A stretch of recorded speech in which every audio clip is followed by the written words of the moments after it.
Conservation of mechanical energy. Conservation law of energy says that energy cannot be created, cannot be destroyed. It can only transfer from one form to another form. That means ना तो हम energy को generate कर सकते हैं ना इसको destroy कर सकते हैं, केवल एक फॉर्म से दूसरे फॉर्म में उसको कन्वर्ट कर सकते हैं. So we have to prove this law for that conservation of mechanical energy. We know that mechanical energy is the sum of kinetic energy and potential energy. So let's prove this thing. माना कि हमारे पास एक object है जिसका mass small m है और जो earth surface पे कुछ हाइट पर रखा हुआ है. कितनी हाइट पर रखा हुआ है? कैपिटल H हाइट पर. तो ये जिस हाइट पर रखा हुआ है उस पॉइंट को हमने माना कि पॉइंट A पर रखा हुआ है ऑब्जेक्ट. मतलब मैंने किसी पॉइंट A पर ऑब्जेक्ट को होल्ड करके रखा हुआ है. जब हम इस पॉइंट को ड्रॉप करते हैं, जेंटली ड्रॉप करते हैं, इट मीन्स हम उसको कोई फोर्स नहीं लगा रहे, उसको फेंक नहीं रहे हैं, केवल छोड़ रहे हैं. दैट मीन्स उसकी वेलोसिटी कितनी होगी इस पॉइंट पर? v इक्वल टू 0 मीटर पर सेकेंड. अब जब ये ऑब्जेक्ट को ऊपर से छोड़ा जाता है तो ये फाइनली कहाँ पहुँच जाएगा? ग्राउंड पर. दैट मीन्स पॉइंट A से पहुँचेगा पॉइंट C पर. अब पॉइंट A और पॉइंट C के बीच कई ऐसे पॉइंट हैं जहाँ वो आया, वहाँ से वो A से C तक आया है. मतलब एक समय पर वो यहाँ भी होगा, यहाँ भी होगा, यहाँ भी, यहाँ भी, यहाँ भी, यहाँ भी, यहाँ भी. मतलब अगर हम इसका स्लो मोशन का पिक्चराइजेशन लें तो ऑब्जेक्ट जो था वो A पॉइंट से C पॉइंट के बीच कई पोजीशन पर होगा. तो हमने माना कि कोई एक पोजीशन B हमने ले ली, कोई भी, जो कि कहाँ है? पॉइंट A से X डिस्टेंस पर है. अगर पॉइंट B A से X डिस्टेंस पर है तो पॉइंट B की पोजीशन ग्राउंड से कितनी होगी? H minus x. क्योंकि ये H है, ये X है, तो ये कितना बचा? H minus x.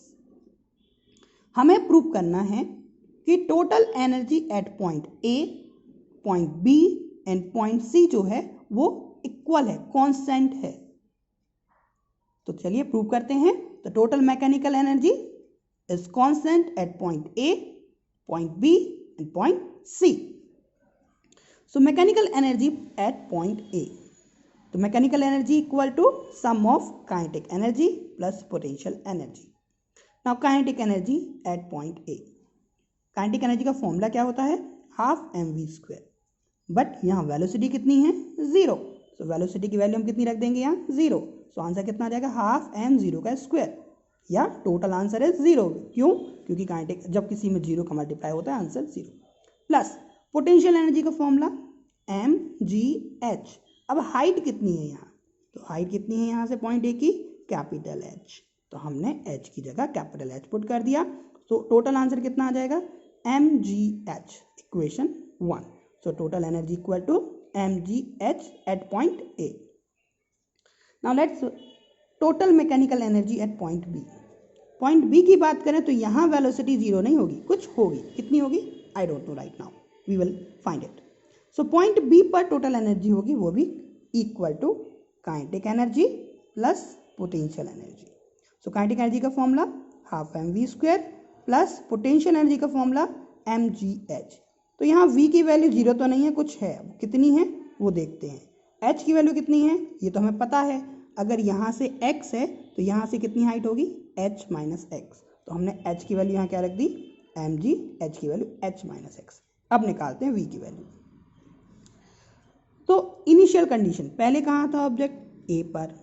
तो initial velocity u equal to 0. अब वो A से B कितना आ गया है? x displacement. तो डिस्प्लेसमेंट उसने कितना कवर किया? x metre. A कितना है? Small g. क्योंकि आप वर्टिकली डाउनवर्ड आ रहे हैं तो g की वैल्यू पॉजिटिव होगी. एक्सेलरेशन ग्रेविटेशन एक्सेलरेशन के इक्वल होगा. Now by putting the value in third equation 2as equal to v² minus u². तो a की जगह मैंने z रखा, s कितना था? x था. v की वैल्यू फाइंड करनी है, u की वैल्यू 0 रख दी. Then we will be able to find that v² equal to 2gx. तो v² की वैल्यू 2gx हमने यहाँ पुट कर दी. v² equal to 2gx. Now h की वैल्यू ऑलरेडी पुट कर चुके हैं. सॉल्व करते हैं. तो 2 से 2 कैंसिल, तो बचेगा m into G into X. Now plus bracket open करते हैं तो M G H plus minus minus M G X. M G X positive है, एम जी एक्स नेगेटिव है, इट विल कैंसल आउट, तो answer will be M G H. So total energy at point B equal to M G H, equation 2। Now mechanical energy at point C, इस point की बात करें तो इस point पर फिर से टोटल एनर्जी कितनी होगी, kinetic energy plus potential energy, formula रखा half M V square plus M G H. अब एच ग्राउंड सरफेसेस की हाइट कितनी है, 0, क्योंकि वो तो ग्राउंड पर ही रखा है, तो एच की वैल्यू कितनी हो गई, 0, तो ये total energy equal to 0। Now यहाँ हम किसकी वैल्यू निकालनी है, v square, again u equal to 0, कितना डिस्प्लेसमेंट किया ए से सी तक, कैपिटल एच, तो एस की वैल्यू कितनी हो गई, एच। एक्सेलरेशन जी के इक्वल ही होगा, फिर से वही इक्वेशन लगा दी, 2a s equal to v square minus u square, value put कर दी, एस की जगह एच रख दिया, यू की जगह 0 रख दिया, तो वी स्क्वायर कितना आ गया, 2gh उठा के यहाँ रख दिया, 2 से 2 कैंसिल, mgh, इक्वेशन 3।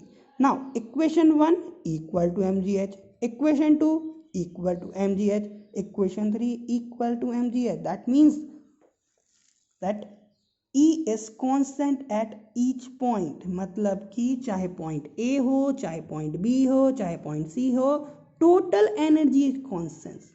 बट क्या total kinetic energy is constant, नहीं।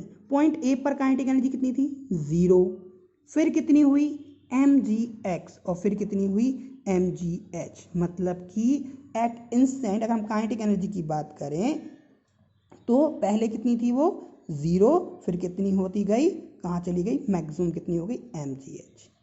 अगर पोटेंशियल एनर्जी की बात करें तो पहले कितनी थी mgh, फिर कितनी हुई mgh माइनस समथिंग, मतलब कि कम हो गई, और फिर कितनी हो गई 0, मतलब कि पोटेंशियल एनर्जी कैसी हो गई आपकी, जैसे जैसे हाइट नीचे आए तो कितनी हो गई, 0 हो गई।